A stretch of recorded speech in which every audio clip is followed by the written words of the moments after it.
Quando è avvenuto il delitto? Mercoledì notte o giovedì all'ora di pranzo? Ci sono alcuni punti che ancora non coincidono nella cronaca delle ultime ore di vita di Liliana Coita, la 56enne romena trovata morta in un appartamento nel pieno centro del piccolo comune di Tombolo.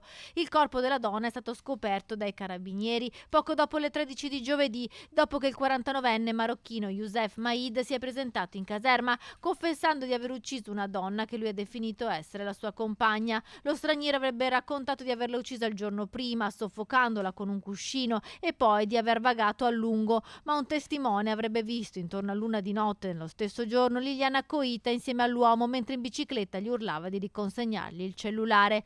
I carabinieri stanno cercando di ricostruire ogni dettaglio. Fondamentali saranno i riscontri del medico legale che è rimasto a lungo all'interno dell'appartamento di via Vittorio Veneto. In casa nessuna traccia di sangue è stata rilevata.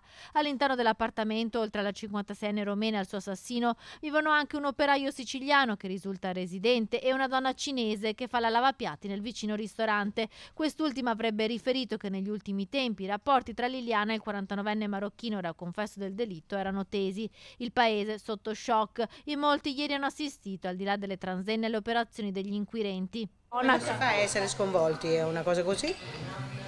La vedevamo solo al telegiornale. Un paese che è sempre stato tranquillo, non ha mai avuto problemi di sorta e che purtroppo, non mai dire mai, può succedere dappertutto e mi dispiace tanto. La vittima aveva una sorella che vive poco lontano, ma in questi giorni è in Romania, dove è stata raggiunta dalla tragica notizia.